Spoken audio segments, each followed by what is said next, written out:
O Mahabharata de Krishna Dvaipayana Vyasa.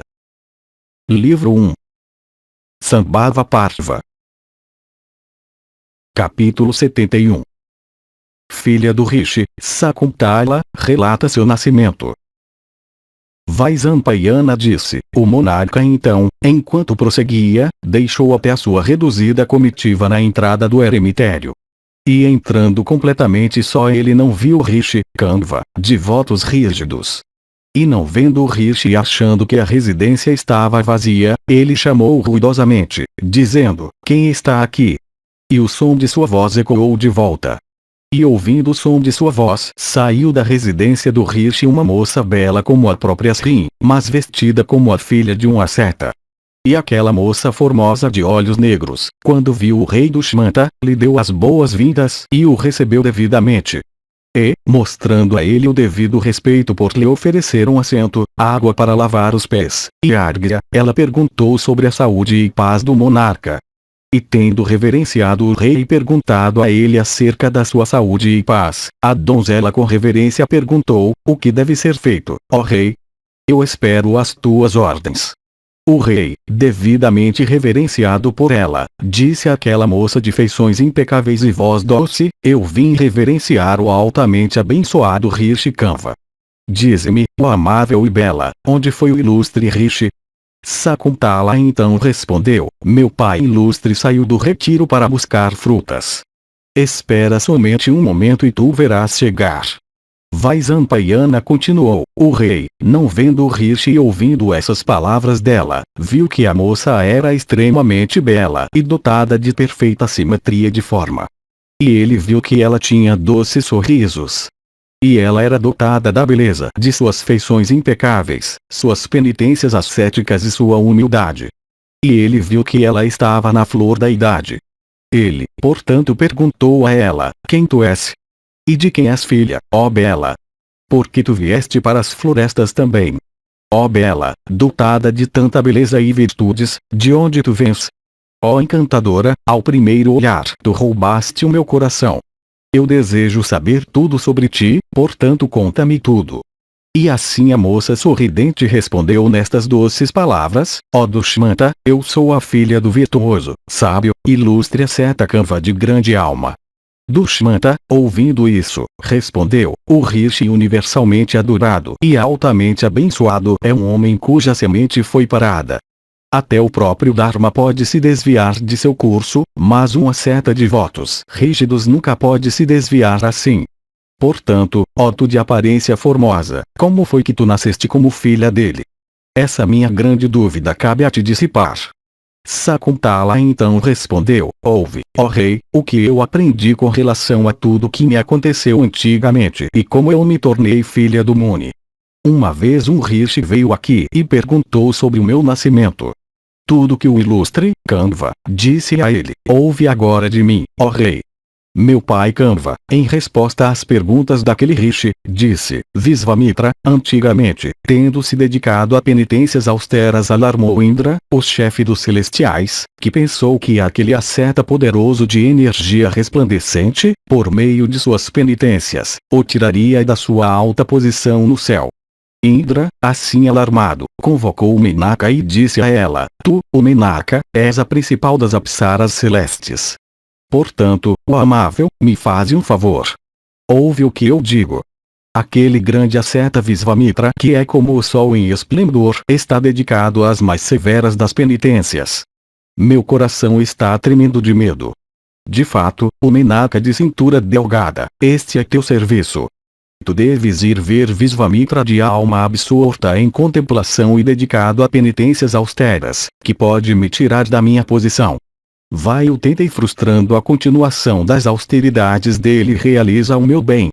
Tira-o de suas penitências, ó bela, por tentá-lo com tua beleza, juventude, amabilidade, jeito, sorrisos e voz.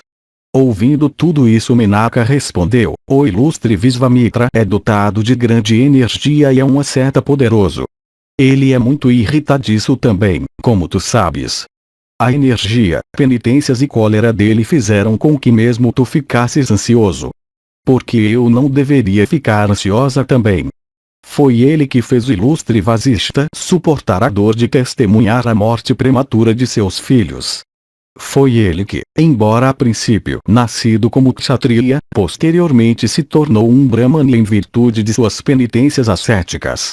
Foi ele que, para a purificação religiosa, criou um rio profundo que só pode ser vadeado com dificuldade, e aquela correnteza sagrada é conhecida pelo nome de Kausiki. Foi Visvamitra cuja esposa, em uma época de necessidade, foi sustentada pelo sábio real Matanga, Trisanko, que estava então vivendo sob a maldição de um pai como caçador. Foi Visvamitra que, ao retornar depois que a penúria havia passado, mudou o nome do rio que tinha em seu retiro de Kausiki para Para. Foi Visvamitra que, em retorno aos serviços de Matanga, tornou-se ele mesmo o sacerdote do último para o propósito de um sacrifício. O Senhor dos próprios celestiais foi lá por medo para beber o suco Soma. Foi Visvamitra que com raiva criou um segundo mundo e numerosas estrelas iniciando com Sravana. Foi ele que concedeu proteção para Trisanko que sofria sob a maldição de um superior. Eu estou com medo de me aproximar de alguém de tais feitos. Dize-me, ó Indra, os meios que devem ser adotados para que eu não seja queimada por sua ira. Ele pode queimar os 3 mundos com seu esplendor, pode, por uma batida de seu pé, fazer a terra tremer. Ele pode cortar a grande meru da terra e arremessá-la a qualquer distância. Ele pode circundar os 10 pontos da terra num momento. Como pode uma mulher como eu impressionar tal ser cheio de virtudes ascéticas, que é como um fogo ardente, e que tem suas paixões sob controle completo? Sua boca é como fogo, as pupilas de seus olhos são como o sol e a lua, sua língua é como o próprio Yama. Como, ó chefe dos celestiais, pode uma mulher como eu impressioná-lo de alguma forma? Ao pensamento de sua bravura Yama, Soma, os grandes rishis, os sadias, os visvas, valaklias, ficam apavorados. Como uma mulher como eu pode fitá-lo sem medo? Mandada, no entanto, por ti, ó Rei dos Celestiais, eu de alguma maneira me aproximarei daquele rishi. Mas, ó chefe dos deuses, imagina um plano pelo qual, protegida por ti, eu possa com segurança mexer com aquele rishi. Eu penso que, quando eu me apresentar perante o rishi, Maruti, o deus do vento, pode ir lá e roubar o meu traje, e Manmata, o deus do amor, poderia também, por tua ordem, me ajudar então. Que Maruti também nessa ocasião mande para lá a fragrância das florestas para tentar o rishi. Dizendo isso e vendo que tudo o que ela tinha falado havia sido devidamente fornecido, Menaka foi ao retiro do grande Kausika. Capítulo 72. Término da história do nascimento de Sakuntala. Kanva continuou, e Sakra então mandou aquele que podia se aproximar de todos os lugares, o deus do vento, estar presente com Menaka na hora em que ela estivesse perante o rishi. E a tímida e bela Menaka então entrou no retiro e viu Visvamitra, que tinha queimado, por meio de suas penitências, todos os seus pecados, e ainda estava dedicado a penitências ascéticas. E saudando o rishi, ela então se mostrou perante ele. E justo nessa hora Maruti a privou de suas peças de roupa que eram brancas como a lua. E então ela correu, como se estivesse em grande acanhamento, para pegar suas vestes, e como se estivesse extremamente aborrecida com Maruti. E ela fez tudo isso perante os olhos de Visvamitra que era dotado de uma energia como a do fogo. E Visvamitra a viu naquela atitude. E vendo assim suas roupas, ele viu que ela tinha aspecto impecável. E aquele melhor dos Munis viu que ela era extremamente bonita, sem marcas da idade em seu corpo. E por contemplar sua beleza e talentos aquele touro entre os rishis foi tomado pela luxúria e fez um sinal indicando que desejava a sua companhia. E ele a convidou consequentemente, e ela também de feições impecáveis expressou sua aceitação ao convite. E eles então passaram muito tempo na companhia um do outro. E estando juntos, por terem tido muito prazer, um longo tempo foi como se fosse somente um único dia, e o rishi gerou em Menaka uma filha de nome Sakuntala. E Menaka foi para as margens do rio Malini que corria por um vale das encantadoras montanhas de Himavati. E lá ela deu à luz aquela filha. E ela deixou o bebê recém-nascido na margem daquele rio e foi embora. E vendo o bebê recém-nascido naquela floresta desprovida de seres humanos e cheia de leões e tigres, vários urubus ficaram por perto para protegê-lo do mal. Nenhum rakshasa ou animal carnívoro tirou sua vida. Aqueles urubus protegeram a filha de Menaka. Eu fui lá realizar minhas abluções e vi o bebê na solidão do ermo e cercada por urubus. Trazendo-a para cá eu disse dela minha filha. De fato, o Criador do corpo, o protetor da vida, o doador de alimento são, todos os três, pais em sua ordem, segundo as Escrituras. E porque ela foi cercada na solidão do ermo por Sakuntas, aves, portanto, ela foi chamada por mim de Sakuntala, protegida pelas aves. Ó Brahman, saibas que foi assim que Sakuntala se tornou minha filha. E a impecável Sakuntala também me considera como seu pai. Foi isso o que meu pai disse ao Rishi, tendo sido questionado por ele. Ó rei de homens, e dessa forma tu deves saber que eu sou filha de Kanva. E, não conhecendo o meu verdadeiro pai, eu considero Kanva como o meu pai. Assim eu te disse, ó rei, tudo que foi ouvido por mim a respeito do meu nascimento. Capítulo 73. 8 tipos de casamento. Dushmanta se casa com Sakuntala. O Rishi retorna. Vaisampayana continuou. O rei Dushmanta, ouvindo tudo isso, disse, bem falado, ó princesa, isso o que tu disseste. Sê minha mulher, ó bela. O que eu farei para ti? Guirlandas douradas, mantos, brincos de ouro, brancas e belas pérolas, de vários países, moedas douradas, bons tapetes, eu te darei todos os dias. Que todo o meu reino seja teu hoje, ó bela. Vem a mim, ó tímida, casa comigo, ó bela, segundo a forma Gandharva. Ó tu de belas pernas, de todas as formas de casamento, a Gandharva é considerada como a principal. Sakuntala, ouvindo isso, disse, ó rei, meu pai saiu deste retiro para trazer frutas. Espera só um momento, ele me entregará para ti. Dushmanta respondeu, ó bela e impecável, eu desejo que tu sejas a companheira da minha vida. Saibas que eu existo para ti, e o meu coração está contigo. Uma pessoa sem dúvida é sua própria amiga, e certamente pode depender de si mesma. Portanto, segundo a lei, tu podes sem dúvida entregar a ti mesma. Há, ao todo, 8 tipos de casamento. Estes são Brahma, Daiva, Marsha, Prajapatya, Asura, Gandharva, Rakshasa, e Vaisasha, o 8º. Mano, o filho do autocriado, falou da conveniência de todas essas formas segundo a sua ordem. Saibas, ó impecável, que as primeiras 4 dessas são adequadas para Brahmanes, e as 6 primeiras para Kshatriyas. Com respeito aos reis, até a forma Rakshasa é permissível. A forma Asura é permitida para Vaisyas e Sudras. Das primeiras 5 3 são apropriadas e as outras 2 são impróprias. As formas Vaisasha e Asura nunca devem ser praticadas. Esses são os institutos da religião, e deve-se agir segundo eles. As formas Gandharva e Rakshasa são compatíveis com as práticas dos Kshatriyas.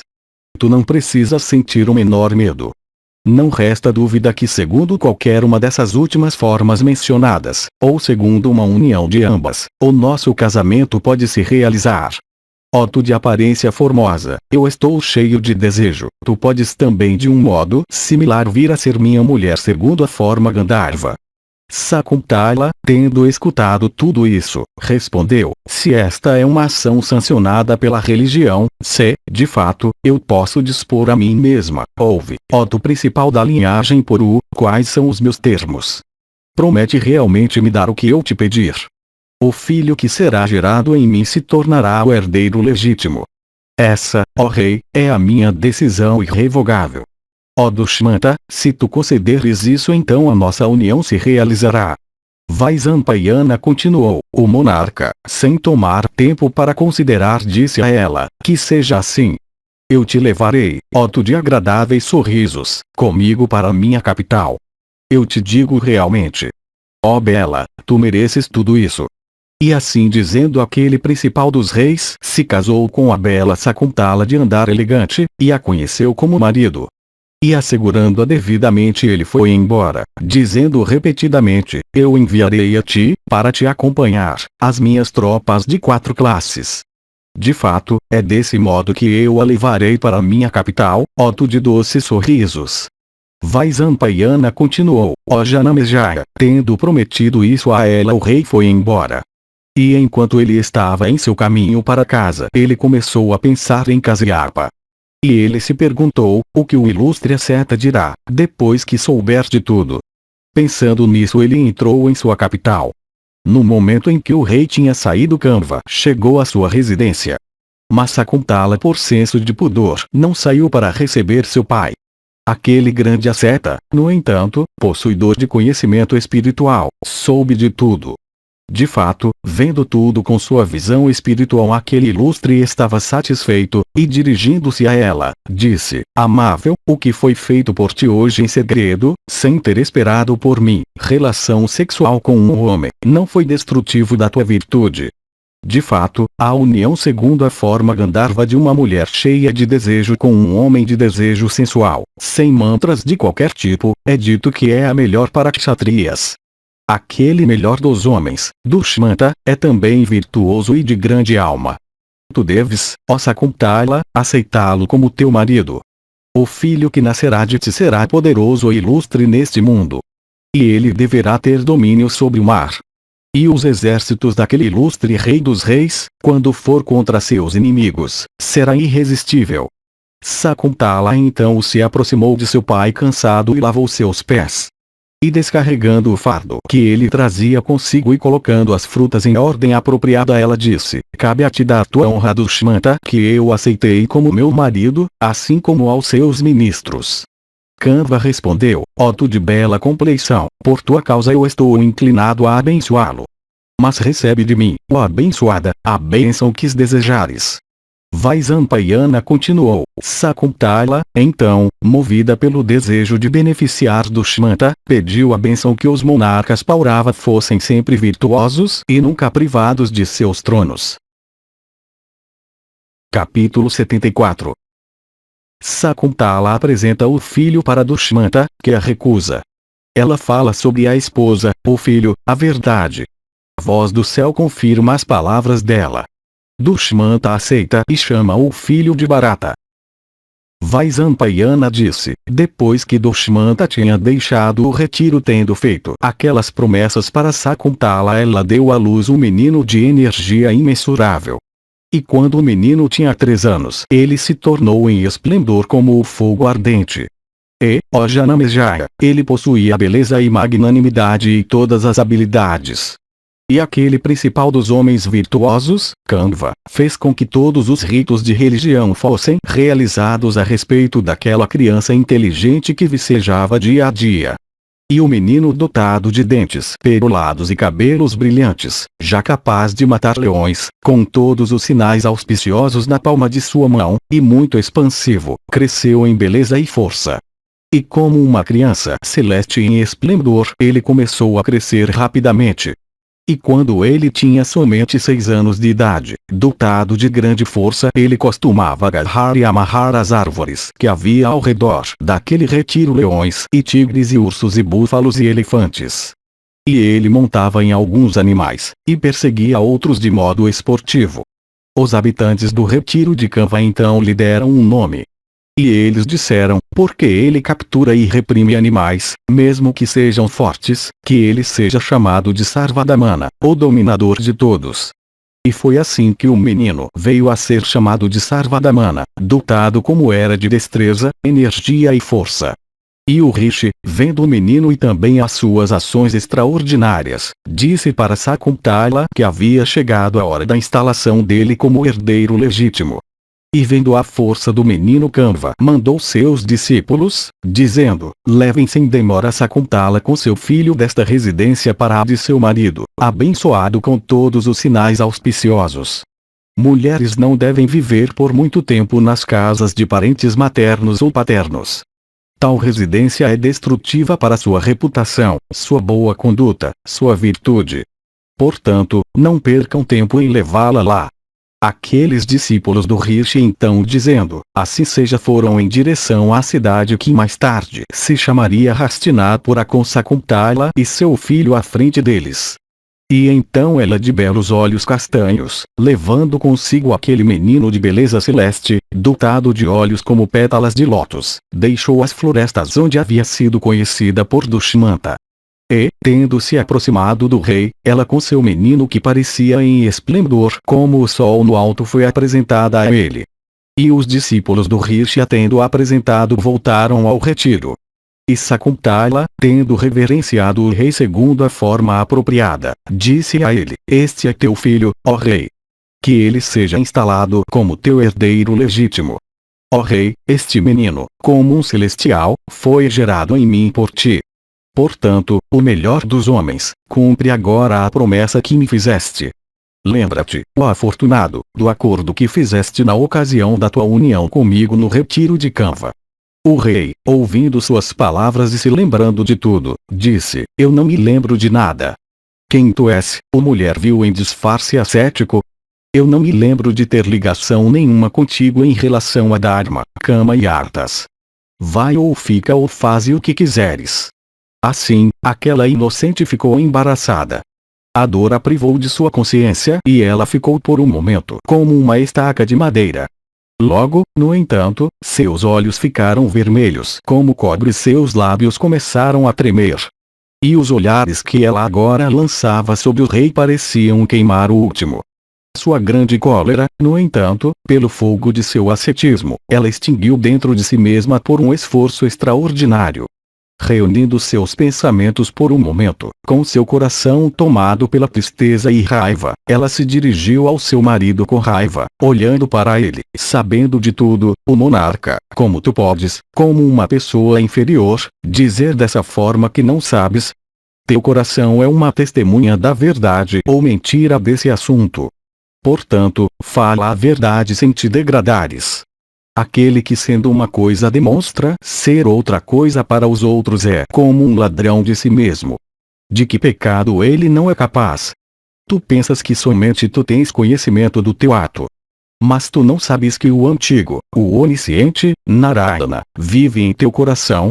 Ele conhece todos os teus pecados, e tu pecaste em sua presença. Aquele que peca pensa que ninguém observa. Mas ele é observado pelos deuses e também por aquele que está em todos os corações. O sol, a lua, o ar, o fogo, a terra, o céu, a água, o coração, Yama, o dia, a noite, o crepúsculo, e Dharma, todos testemunham as ações dos homens. Yama, o filho de Surya, não leva em consideração os pecados daquele com o qual Narayana, a testemunha de todas as ações, está satisfeito. Mas aquele com quem Narayana não está satisfeito é torturado por seus pecados por Yama. Os deuses nunca abençoam aquele que se degrada por se revelar falsamente. Mesmo sua própria alma não o abençoa. Eu sou uma esposa dedicada ao meu marido. Eu vim por mim mesma, isso é verdade. Mas não, por essa razão, me trates com desrespeito. Eu sou tua mulher e, portanto, mereço ser tratada respeitosamente. Tu me tratarás assim porque eu vim para cá por minha própria decisão. Na presença de tantos, porque tu me tratas como uma mulher ordinária. Eu certamente não estou gritando na floresta. Tu não me ouves. Mas se tu recusares a fazer o que eu te suplico, ó Dushmanta, a tua cabeça neste momento se partirá em 100 pedaços. O marido entra no útero da mulher e gera a si mesmo na forma do filho. Portanto, a esposa é chamada por aqueles conhecedores dos Vedas como Jaya, aquela da qual alguém é nascido. E o filho que assim nasce de pessoas conhecedoras dos mantras védicos resgata os espíritos dos antepassados falecidos. E porque o filho resgata os antepassados do inferno chamado Put, portanto, ele é chamado pelo próprio autor criado como Putra, o que resgata de Put. Por um filho um homem conquista os 3 mundos. Por um neto ele desfruta de eternidade. E por um filho do neto os bisavós desfrutam de felicidade eterna. É uma esposa verdadeira aquela que é habilidosa em assuntos de família. É uma esposa verdadeira aquela que dá à luz um filho. É uma esposa verdadeira aquela cujo coração é devotado ao seu marido.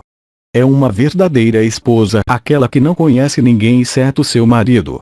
A mulher é a metade do homem. A mulher é a principal das amigas. A mulher é a base da religião, lucro e desejo. A mulher é a base da salvação. Aquele que tem esposas pode realizar atos religiosos. Aqueles que têm esposas podem levar vidas domésticas. Aqueles que têm esposas têm os meios para serem felizes. Aqueles que têm esposas podem obter boa sorte. Esposas de voz doce são amigas nas ocasiões de alegria. Elas são como pais nas ocasiões de atos religiosos. Elas são mães na doença e na dor. Até nas florestas densas para um viajante uma mulher é seu refresco e consolo. Aquele que tem uma esposa tem a confiança de todos. Uma esposa, portanto, é a posse de maior valor. Mesmo quando o marido deixando este mundo vai para a região de Yama, é a mulher leal que o acompanha até lá. Uma mulher que vai antes espera pelo marido. Mas se o marido vai antes, a casta esposa o segue de perto. Por essas razões, ó rei, o casamento existe. O marido desfruta da companhia da mulher neste e nos outros mundos. É dito por pessoas eruditas que um homem é ele mesmo nascido como seu próprio filho. Portanto, um homem cuja mulher gera um filho deve cuidar dela como sua mãe. Ao ver o rosto do filho gerado em sua mulher, que é como olhar seu próprio rosto em um espelho, um homem se sente feliz como um homem virtuoso ao alcançar o céu. Homens acometidos por dor mental ou sofrimento sob dor corpórea se sentem tão revigorados na companhia de suas esposas quanto uma pessoa suada em um banho frio. Nenhum homem, mesmo que enfurecido, deve fazer nada que seja desagradável para sua mulher, visto que felicidade, alegria e virtude todos dependem da mulher. Uma mulher é o campo sagrado no qual o próprio marido nasce. Nem os rishis podem gerar criaturas sem mulheres. Que felicidade é maior do que a que o pai sente quando o filho, correndo em sua direção, mesmo que seu corpo esteja coberto de poeira, o abraça. Por que então tu tratas teu filho com tal indiferença, que se aproximou de ti ele mesmo e que te lança olhares ansiosos para subir em teus joelhos? Até as formigas sustentam seus próprios ovos sem destruí-los. Então por que tu, um homem virtuoso que és, não podes sustentar teu próprio filho? O toque suave da pasta de sândalo, de mulheres, e de água fresca, não é tão agradável quanto o toque que um homem sente ao ter o seu próprio filho ainda criança em seus braços. Como o Brahmani é o principal de todos os bípedes, a vaca o principal de todos os quadrúpedes, um protetor o principal de todos os superiores, assim o filho é o principal de todos os objetos agradáveis ao toque. Deixa, portanto, que esta bela criança te dê um abraço. Não há nada no mundo mais agradável ao toque do que o abraço de um filho. Ó destruidor de inimigos, eu dei à luz esta criança, o monarca, capaz de dissipar todas as tuas tristezas depois de levá-lo no meu útero por 3 anos completos. O monarca da linha Poru, ele realizará 100 sacrifícios de cavalos. Essas foram as palavras proferidas do céu quando eu estava jazendo no quarto, dando à luz. De fato, homens que vão a lugares distantes de seus lares tomam outras crianças em seus coilos e cheirando suas cabeças sentem grande felicidade. Tu sabes que Brahmanis repetem estes mantras védicos na ocasião do consagrar os ritos da infância. Tu és nascido, ó filho, do meu corpo. Tu nasceste do meu coração. Tu és eu mesmo na forma de um filho. Que tu vivas 100 anos. A minha vida depende de ti, e o prolongamento da minha linhagem também. Portanto, ó filho, que tu vivas em grande felicidade por 100 anos. Ele nasceu do teu corpo, este segundo ser de ti mesmo. Vê a ti mesmo em teu filho, como tu vês tua imagem em um lago límpido. Como o fogo sacrificial é aceso do doméstico, assim esta criança veio de ti. Embora tu te dividiste. Em tua viagem de caça, enquanto empenhado em perseguir veados, tu te aproximaste de mim, ó rei, que era então uma virgem no retiro do meu pai. Urvasi, Purvashiti, Sajanya, Menaka, Visvashi e Gritashi são as 6 principais apsaras. Entre elas, Menaka, nascida de Brahman, é a principal. Descendo do céu à terra, depois de um relacionamento com Visvamitra, ela deu à luz a mim. Aquela célebre apsara, Menaka, deu à luz a mim em um vale do Himavati. Desprovida de afeição, ela foi embora, e me deixou lá como se eu fosse a filha de outra pessoa. Que ato pecaminoso eu fiz, antigamente, em alguma outra vida, para que eu fosse abandonada na infância por meus pais e agora abandonada por ti? Rejeitada por ti, eu estou preparada para retornar ao retiro do meu pai. Mas cabe a ti não rejeitar este que é o teu próprio filho. Ouvindo tudo isso, Dushmanta disse: ó Sakuntala, eu não reconheço ter gerado este filho em ti. Mulheres geralmente falam em verdades. Quem acreditará nas tuas palavras? Desprovida de todo afeto, a luxuriosa Menaka é tua mãe, e ela te abandonou na superfície do Himavati como alguém joga fora, depois do culto, a oferenda florida feita para os seus deuses. Teu pai, também da classe Kshatriya, o lascivo Visvamitra, que foi tentado a virar um Brahmane, é desprovido de todo afeto. No entanto, Menaka é a principal das Apsaras, e teu pai também é o principal dos Rishis. Sendo sua filha, porque tu falas como uma mulher impúdica? As tuas palavras não merecem crédito. Tu não estás envergonhada de tê-las falado, especialmente para mim. Fora daqui, a mulher viu em disfarce ascético. Onde está o principal dos grandes rishis, e onde também está aquela Apsara Menaka? E por que estás, vulgar como és, na aparência de uma asceta? Teu filho também é crescido. Tu dizes que ele é um menino, mas ele é muito forte. Como ele cresceu rápido como um broto de sala. Teu nascimento é inferior. Tu falas como uma mulher impúdica. Lascivamente tu foste gerada por Menaka. Ó mulher de aparência ascética, tudo que tu disseste é completamente desconhecido para mim. Eu não te conheço. Vai para onde quiseres. Sakuntala respondeu: tu vês, ó rei, a falha dos outros, mesmo que elas sejam pequenas como uma semente de mostarda. Mas vendo, tu não percebes as tuas próprias falhas, mesmo que elas sejam grandes como a fruta viúva.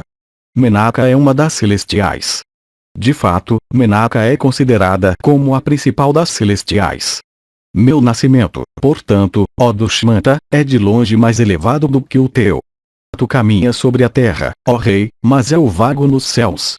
Vê, a diferença entre nós é como aquela entre a montanha, Meru, e uma semente mostarda. Vê meu poder, ó rei. Eu posso me dirigir às residências de Indra, Kuvera, Yama e Varuna. O ditado que eu vou lhe apresentar é verdadeiro, ó impecável. Eu me refiro a isso para dar um exemplo e não por motivos maus. Portanto, cabe a ti me perdoar depois de tê-lo ouvido. Uma pessoa feia se considera mais bonita do que as outras até que vê o seu próprio rosto no espelho. Mas quando vê seu próprio rosto feio no espelho, é então que percebe a diferença entre si própria e as outras. Aquele que é realmente bonito nunca zomba de ninguém. E aquele que sempre fala mal se torna um difamador. E, como os porcos sempre procuram sujeira e lixo até quando estão no meio de um jardim florido, assim os perversos sempre escolhem mal entre as coisas boas e más que os outros falam.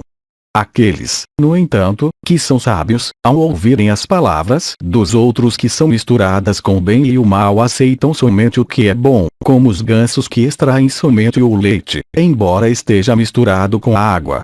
Como os honestos sempre ficam atormentados por falarem mal dos outros, também os maus sempre se regozijam ao fazerem a mesma coisa. Como os honestos sempre sentem prazer em mostrar respeito pelos últimos, também os perversos sempre se deliciam em caluniar os bons. Os honestos são felizes em não procurar por falhas.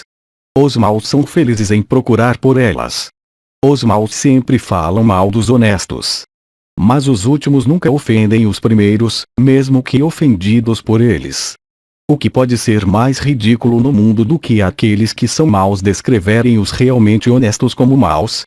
Quando até os ateístas se aborrecem com os que se desviam da verdade e virtude e que são realmente como cobras zangadas de veneno virulento, o que eu direi de mim mesma que sou educada na fé? Aquele que, tendo gerado um filho que é a sua própria imagem, não o respeita, nunca alcança os mundos pelos quais anseia, e em verdade os deuses destroem a sua boa sorte e posses. Os pitris dizem que o filho continua a raça e a linhagem e é, portanto, o melhor de todos os atos religiosos. Portanto, ninguém deve abandonar um filho. Manos disse que há 5 tipos de filhos. Aquele gerado por um homem na sua própria esposa, obtido, como presente, de outros, comprado por consideração, criado com afeto e gerado em outras mulheres que não suas esposas casadas. Os filhos sustentam a religião e as realizações dos homens, aumentam suas alegrias, e resgatam antepassados falecidos do inferno. Não cabe a ti, portanto, ó tigre entre reis, abandonar um filho que é assim. Portanto, ó Senhor da terra, cuida do teu próprio ser, verdade e virtude por cuidares do teu filho. Ó leão entre monarcas, não cabe a ti manter essa falsidade. A oferenda de um reservatório é mais meritória do que a de uma centena de poços. Um sacrifício é mais meritório do que a oferenda de um reservatório. Um filho é mais meritório do que um sacrifício. A verdade é mais meritória do que 100 filhos. 100 sacrifícios de cavalos foram uma vez pesados contra a verdade, e foi descoberto que a verdade é mais pesada do que 100 sacrifícios de cavalos. Ó rei, a verdade, eu creio, pode ser igual ao estudo dos Vedas inteiros e purificações religiosas em todos os locais sagrados. Não há virtude igual à verdade, não há nada superior à verdade. Ó rei, a verdade é o próprio Deus, a verdade é o voto mais elevado. Portanto, não violes tua promessa, ó monarca. Que a verdade e tu estejam sempre unidos. Se tu não puseres crédito nas minhas palavras, eu irei embora daqui por minha própria vontade. De fato, a tua companhia deve ser evitada. Porém, ó Dushmanta, quando tu tiveres partido, este meu filho governará toda a terra cercada pelos 4 mares e adornada com o rei das montanhas. Vaisampayana continuou. Sakuntala após falar ao monarca dessa maneira deixou sua presença. Mas tão logo ela tinha saído uma voz dos céus, não emanando de nenhuma forma visível, falou assim para Dushmanta enquanto ele estava cercado por seus sacerdotes ocasionais e familiares, seus preceptores, e ministros.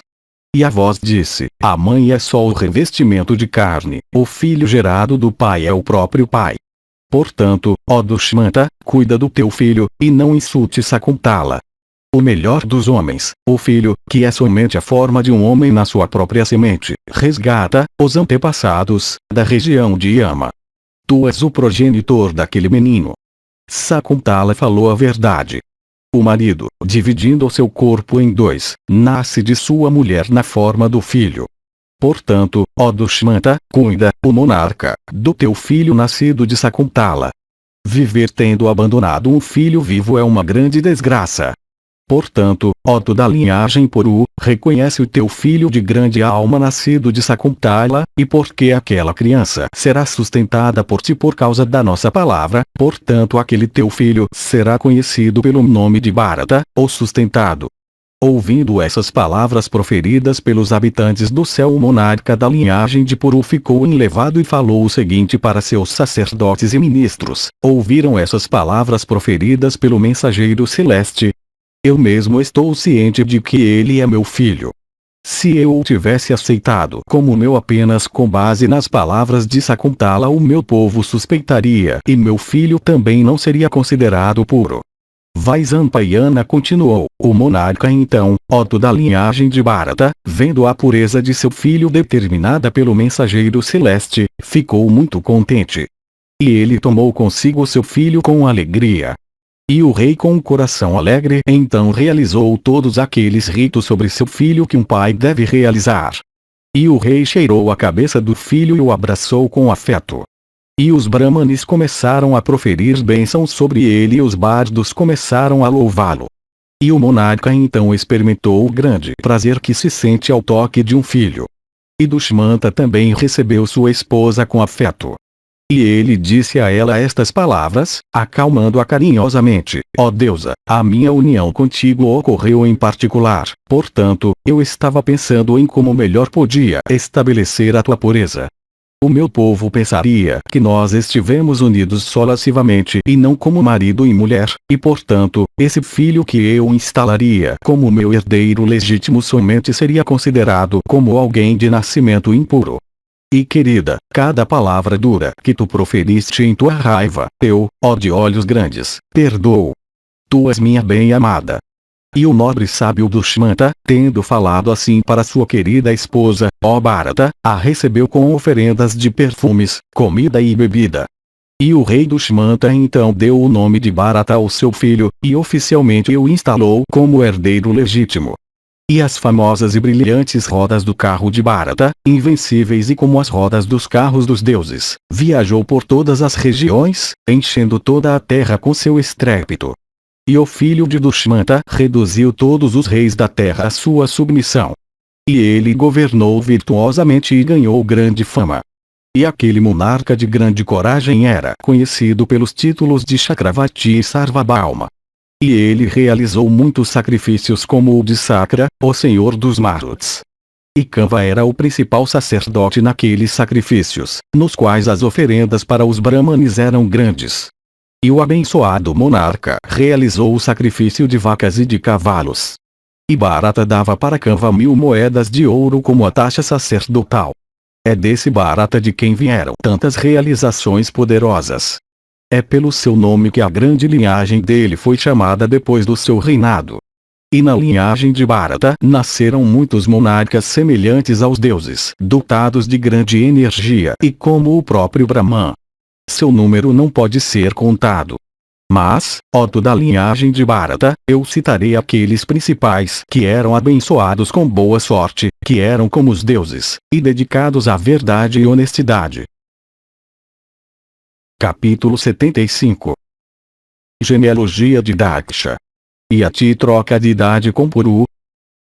Vaisampayana disse, ouve agora enquanto eu recito a genealogia registrada, que é sagrada e útil à religião, lucro e prazer, daqueles sábios reais, Daksha, o senhor da criação, Manu, o filho de Surya, Bharata, Ruru, Poru, e Ajamida.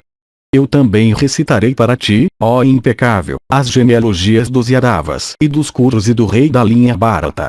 Essas genealogias são sagradas e a sua narração é um grande ato de sacrifício expiatório. Esta narração confere riqueza, fama e vida longa.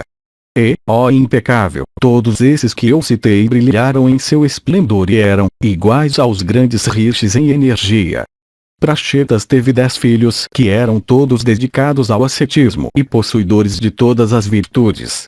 Eles queimaram, antigamente, pelo fogo emanado de suas bocas, várias plantas venenosas e árvores grandes e incontáveis que tinham coberto a terra e virado uma fonte de grande desconforto para o homem.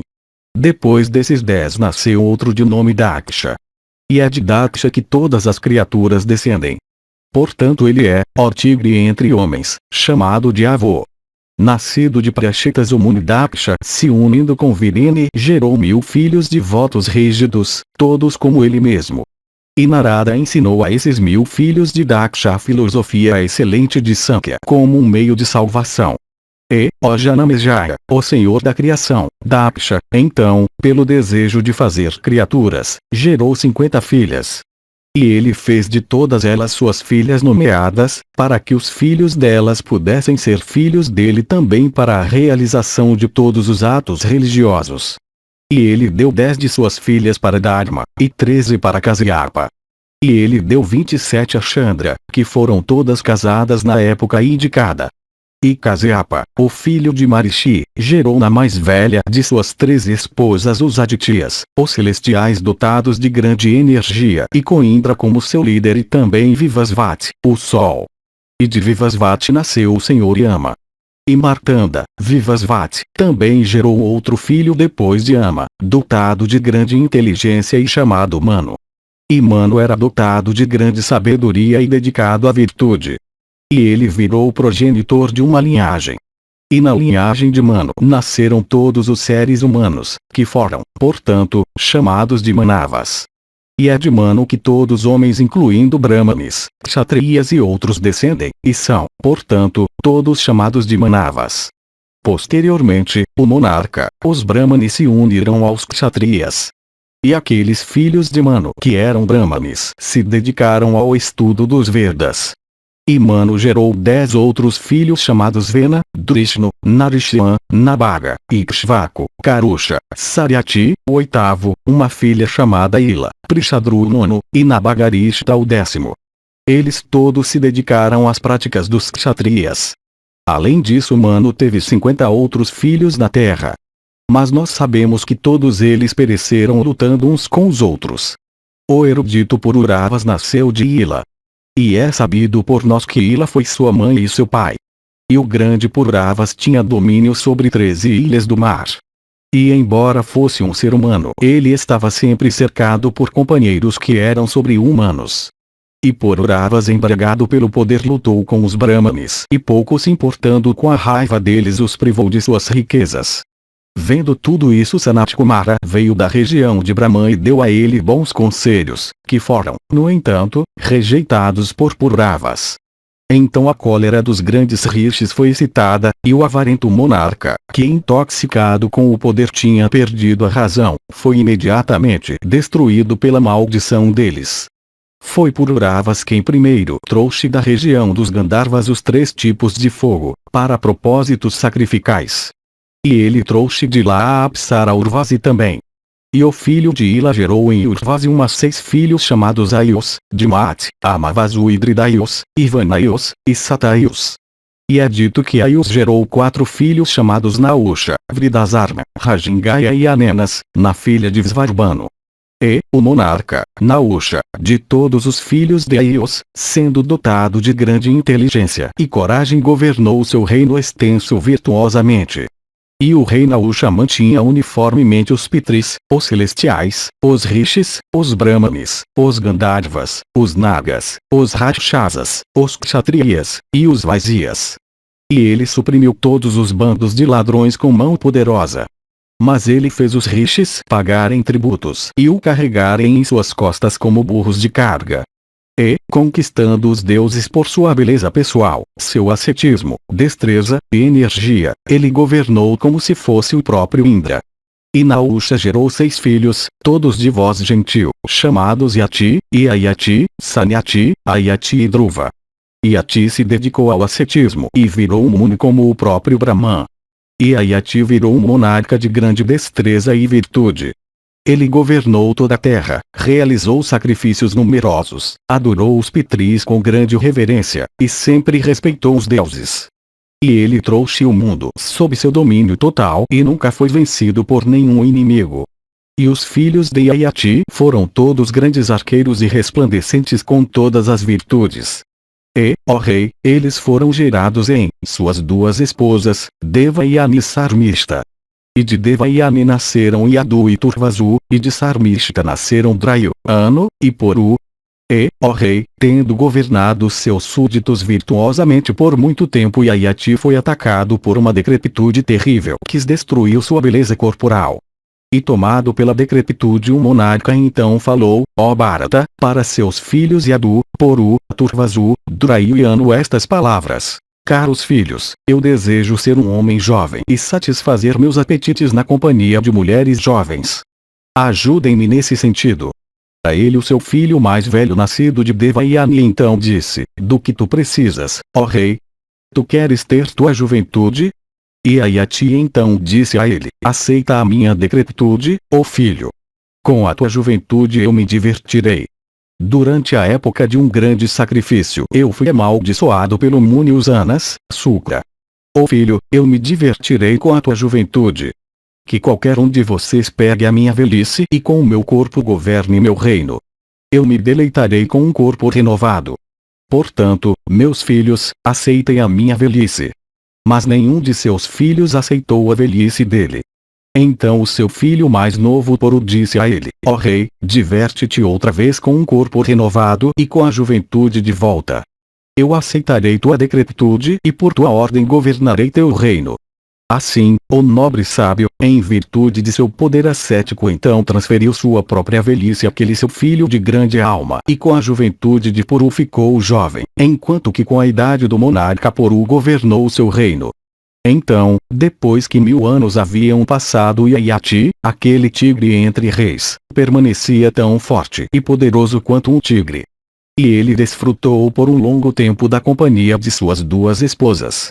E nos jardins de Chitrarata, o rei dos Gandharvas, o rei também desfrutou da companhia da Apsara Visvashi. Mas mesmo depois de tudo isso, os apetites do grande rei ainda não estavam satisfeitos. O rei então se lembrou das seguintes verdades contidas nos Puranas. Realmente, os apetites nunca são saciados pelo prazer. Por outro lado, como manteiga sacrificial despejada no fogo, as suas chamas aumentam com a indulgência. Mesmo que alguém desfrute de toda a terra com sua riqueza, diamantes e ouro, animais e mulheres, isso ainda não pode ser saciado. É só quando o homem não comete nenhum pecado em relação a nenhuma coisa viva, em pensamentos, ações ou palavras, é então que ele obtém pureza como a de Brahman.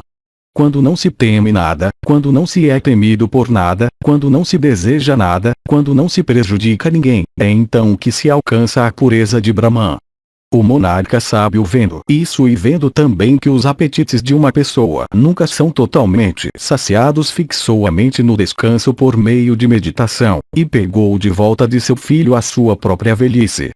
E dando a ele de volta a sua juventude, embora os seus próprios apetites estivessem insaciados, e o instalando no trono, ele falou a Puru: Tu és meu herdeiro verdadeiro, tu és meu verdadeiro filho porque a minha linhagem continuará.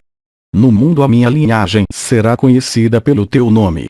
Vaisampayana continuou, então aquele tigre entre reis, tendo instalado seu filho Purui no trono, foi à montanha de Brigu para se dedicar ao ascetismo.